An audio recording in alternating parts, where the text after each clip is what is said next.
We are keeping our eye on wildfires burning across our area. Firefighters are trying to stop the Caldor Fire from reaching Amador County as it continues to grow in size. It's grown now to more than 98,000 acres, and there is still no containment. The Caldor Fire sparked over a week ago in El Dorado County, and since then, it's destroyed more than 300 structures, more than 24,000 people forced out of their homes, evacuation orders and warnings staying in place until it is safe for people to return home. We have team coverage on the Caldor Fire. ABC 10 meteorologist Tracy Humphrey is tracking the winds. ABC 10's Candace Red is in Placerville. But first, we start with ABC 10's Van Tu, who's live in Kybers with how the firefight is going. Van?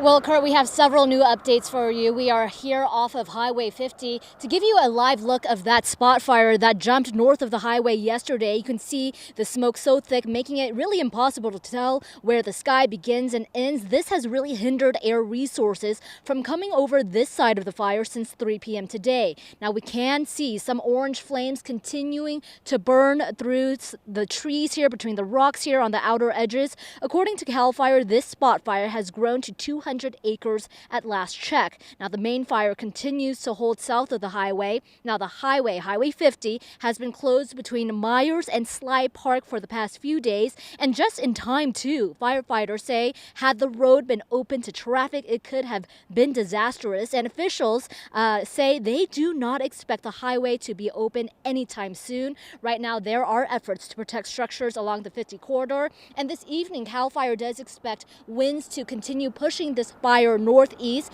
and this is where fire objectives have moved as far east as Highway 89 because the fire has crept close enough to Strawberry Creek. Now, meanwhile, in the southwest flank of the fire, where the Caldor Fire started off Caldor Road, that is a top priority for crews tonight because it is burning wildly in a drainage off the Middle Fork Casunas River, so that continues to be a threat for the fire crews as well as homes in Caldor, Grizzly Flats, and Blue Mountain as well. Kurt? All right, Van Tu reporting live from Kybers. Thank you, Van. Let's go to Tracy now, who is tracking those fire conditions for us tonight. Tracy. Hey, thank you, Kurt. So let's take a look at the latest with the Caldor Fire. And the red dots that you're seeing here are showing hot spots, thermal imaging dating back to the previous 12 hours. And you can see some of those hot spots, some of those fires jumping across Highway 50, moving into Kybers. We've had a lot more activity on the north as well as the northeastern flank of this particular fire because winds are coming in out of the southwest. But as Van just mentioned, we do still have some activity down here near the Olmo Ranch Road, and that is very close to where this fire began. The opportunity for winds will be continuing, coming in out of the southwest, pushing this fire to the northeast and pushing the smoke associated with it to the northeast as well. So here's another vantage point showing that smoke moving to parts of South Lake Tahoe area, winds coming in out of the southwest, pushing it to the northeast. And that's going to be something, the movement, the trajectory of this fire that we're expecting moving into around midnight tonight. After that, winds will start to veer in out of the east. In the meantime, outside right now is very manageable. 82 in Sacramento, 82 in Stockton, upper 70s coming in for Placerville. And tomorrow, another day with some hazy sunshine for the hills of the Sierra with below average temperatures. Coming up from the 80s to more triple digits, we'll take a look at your 10-day forecast. That's coming up. Just keeps on coming. Thank you, Tracy. Well, the Caldor Fire has caused parts of Highway 50 to close. Take a look at this map. Here you can see the fire in pink. Highway 50 is right above it. The highway is closed where the red begins in Pollock Pines and opens again off screen in Myers, where the fire crossed yesterday in the Kybers area. Caltrans does not have a timeline for when that highway will reopen. They announced that just a few moments ago. And because of the Highway 50 closure and the fire jumping the freeway, many businesses along the highway are concerned about how this will impact their bottom line. ABC 10's Candace Red is live in Placerville. And Candace, what are you hearing from small business owners in the area?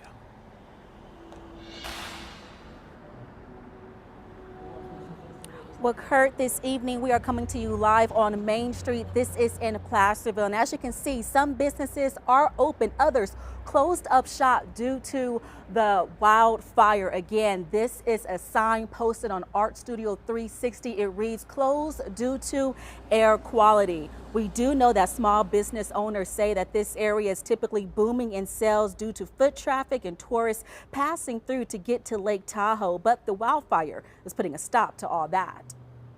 The Caldor Fire is impacting the economy in El Dorado County through property loss, tourism and recreation, air pollution, and more. It's destroyed hundreds of structures and thousands remain threatened. There's definitely been a business impact from the fire for sure. Businesses are closed in evacuated areas, but despite the wildfires, Sweetie Pies on Main Street in Placerville was still open Sunday morning. On a day where we normally would do over $1,000 in sales each, we'll probably do definitely at least half, especially on a weekend. We normally have an hour up to, I've seen like a 2-hour wait. The USDA Forest Service closed 9 national forests in Northern California for safety, halting tourism and popular recreation activities through Labor Day. Highway 50 is also closed in both directions, cutting off the main route between Sacramento and South Lake Tahoe. I think 50 being closed is probably the greatest impact for lack of business. Laura Brentbaum is the CEO of the El Dorado County Chamber of Commerce. She sent this statement reading in part, "The biggest immediate economic impact is to tourism. Access to Tahoe being shut off at the end of the summer season is big. We don't have specific numbers or data right now. Our tourism numbers have been strong since the COVID requirements have loosened. That, of course, has changed." This is our one and only location. We don't really have a backup plan for if we're not getting business.